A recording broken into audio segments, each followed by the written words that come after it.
Bharatpur news update अभी अभी ताज़ा।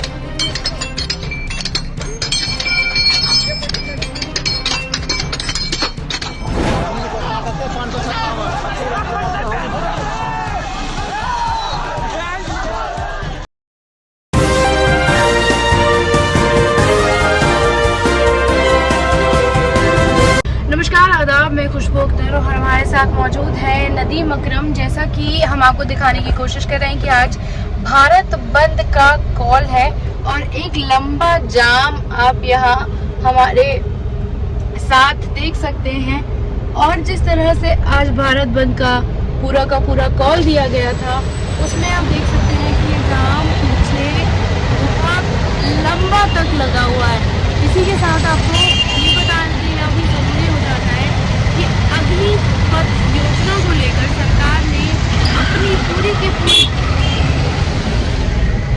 चीजों को क्लियर कर दिया है, लेकिन आज भारत बंद है। इसी पर नदीम, आप क्या कहना चाहेंगे कि जिस तरह से सत्ता ने इस योजना को सामने रखा और उसके बाद आज भारत बंद का ऐलान है और हम जाम में हैं और लगातार जो खबरें हैं वो फ्लैश होती हुई दिखाई दे रही हैं, जिसमें ये क्लियर हो जाता है कि दिल्ली, गुड़गांव, नोएडा और भारत के तमाम जगहों से भारत बंद की तस्वीरें आ रही है। तो कैसे देखते हैं आप?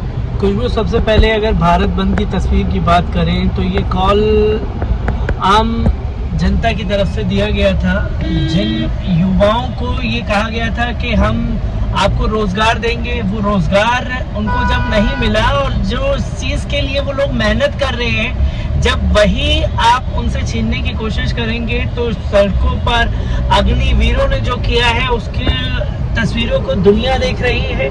और साथ ही साथ आज इसका असर देखने को मिल रहा है, क्योंकि कई जगह से हमारे साथी जो ऑफिस जाते हैं गुड़गांव की तरफ या आप देखें फरीदाबाद की तरफ या किसी भी जगह पर, यह असर देखने को मिल रहा है। और उत्तर प्रदेश में भी ये हिंसक थोड़ा सा हुआ है और बिहार में भी थोड़ा सा हिंसक भारत बंद का असर देखने को मिला है, क्योंकि अभी जब हम ये कालिंदी कुंज के रोड पर हैं तो पुलिस फोर्स तैनात है, बैरिकेडिंग लगा रखी है ताकि किसी तरीके की कोई घटना को अंजाम न दिया जा सके।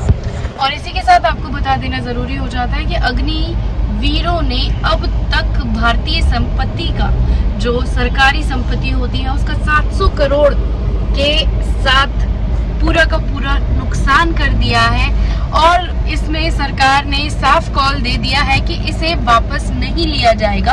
और इसी के साथ साथ ये भी जान लेना जरूरी हो जाता है कि जिस भी अग्निवीर का FIR में नाम आएगा वो सेना में कभी भी भर्ती नहीं हो पाएगा। और इसी के साथ साथ सरकार ने अपनी भी स्टैंड को क्लियर कर दिया है कि ये फैसला उनके लिए सबसे सही है। नदीम, फैसला सही है, इसे आप कैसे देखते हैं? क्योंकि सेना के लिए जो तैयार किए जाते हैं बच्चे या तैयार करते हैं, वो बचपन से तैयारी करते हैं और उसी के साथ पूरा परिवार उसी पर डिपेंड हो जाता है। 4 साल में नौकरी करने के बाद 25 साल का लड़का जब रिटायर हो जाएगा तो उसके लिए किस तरह की मनोस्थिति होगी? क्योंकि बार बार यही बोला जा रहा है कि होम गार्ड में शामिल हो जाएगा, होम गार्ड में शामिल हो जाएगा।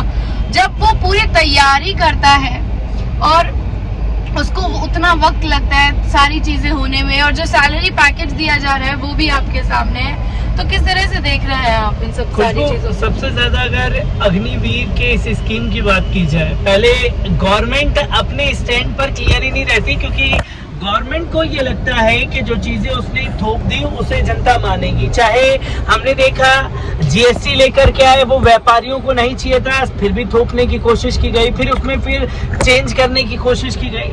आप कृषि कानून लेकर के आए, कृषि कानून जनता को चाहिए नहीं, फिर भी किसानों के ऊपर आपने थोपने की कोशिश की। फिर देश के प्रधानमंत्री को आगे आकर के माफी मांगने लगी कि हम तीनों कानून निरस्त करते हैं। अब बात थी सेना की, जहां युवाओं के कंधे पर ये हमारी केंद्र की सरकार टिकी हुई है। तो कई वीडियो ऐसे सोशल मीडिया पर सामने आए जिसमें हमने देखा कि वो लोग ये कह रहे हैं कि हमने जो है भारतीय जनता पार्टी को वोट दिया था, हमने श्री नरेंद्र मोदी जी को अपना नेता माना था, हम उनके कट्टर समर्थक रहे हैं। और जब हम मेहनत कर रहे हैं, क्योंकि बचपन से हमारा एक लक्ष्य होता है, उस लक्ष्य पर थे कि मुझे फौज में भर्ती होना है, मुझे अपने देश की सेवा करनी है, और उस सेवा को करते हुए हम देख रहे हैं कि कई किलोमीटर तक रनिंग ये लोग करते हैं, एक्सरसाइजेस वगैरह होती है, फिर जाकर के अपनी हेल्थ को मेंटेन करना, और उसके बाद में कई सालों तक इसमें निकल जाते हैं ताकि मैं एक दिन फौज में भर्ती होऊंगा। क्योंकि आप अगर यूपी की तरफ में जाएं तो हम लोग सुबह सुबह जब भी निकलते हैं 5 बजे के आसपास, कई बार दौरे हुए मुजफ्फरनगर के, तो हजारों लड़के जो है एक बेल्ट में दौड़ते हैं जो कि फौजियों की ट्रेनिंग के लिए पूरी तरीके से वो रहते हैं। जो मेहनत करने वाले लोग हैं उनके लिए सबसे ज्यादा नुकसानदेह था, क्योंकि इनकी उम्र 21 साल 19 साल 21 साल, अब आपने कर दिया 23 से 27। जब अग्निवीरों ने इसका विरोध किया, ट्रेनें फूंक दी, बसों में आग लगा दी, तमाम संपत्तियों को नुकसान पहुंचाया गया। तकरीबन लगभग 800-900 करोड़ की संपत्ति का नुकसान पहुंचा चुके अग्निवीर। और इसमें भी एक चीज ये देखने को मिली कि इन बच्चों को भटके हुए बच्चे बताने पर लगा हुआ था, और हमारा जो मेन स्ट्रीम मीडिया है हिंसक प्रदर्शन को हिंसक प्रदर्शन नहीं बोला, युवाओं का विरोध बता रहा है। और इसमें जो सोशल मीडिया पर चर्चा का केंद्र बना हुआ था, वो बना हुआ था पत्थरवार को लेकर के। जब हजरत मोहम्मद सल्लल्लाहु अलैहि वसल्लम साहब को लेकर के तमाम प्रोटेस्ट और एहतजाज जगह जगह हो रहे थे, तब हमने देखा कि किस तरीके से उनके ऊपर लाठियां बरसाई जा रही थी, किस तरीके से गोलियां दागी गई, और अग्निवीरों में ये पैटर्न पूरा अलग था। अब देश की संपत्ति को जब अग्निवीरों ने नुकसान पहुंचाया तो सरकार स्टैंड लेती है कि हम 23 साल से इसे घटा करके 21 साल करते हैं और इसमें फेरबदल करेंगे। जिन लोगों को नौकरी है वो 4 साल में रिटायरमेंट नहीं आएंगे, उनके लिए आगे का अवसर रखेंगे। क्या वो इतनी मेहनत जो बचपन से मेहनत कर रहे हैं फौज में जाने के लिए, वो होमगार्ड के लिए कर रहे हैं, होमगार्ड में तो वो प्राइवेट में जाकर के भी वो कर लेंगे। तो जो नौकरी का अवसर है, जिसने मेहनत कर दी है, उसके जब हर चीज को ठेस पहुंचेगी तो जाहिर सी बात है ऐसी तस्वीर आना लाजमी है। और इस पर देश के प्रधानमंत्री को खुद आगे आकर के ये ऐलान करना चाहिए कि कुछ चीजें हुई हैं, उसे हम सुधार करेंगे, कि आवाम को समझाएं। क्योंकि इसमें अग्निवीर जो कर रहे हैं उसमें नुकसान जो है देश की संपत्ति का तो हो ही रहा है, उसमें सबसे ज्यादा नुकसान हमारा और आपका हो रहा है, जो रोजमर्रा की जिंदगी के लिए बाहर निकलते हैं, काम करते हैं, और जब वो काम पर नहीं निकल पाएंगे तो उनके उस पर असर पड़ेगा। तमाम चीजें लोगों की जो तस्वीर लगातार सामने आ रही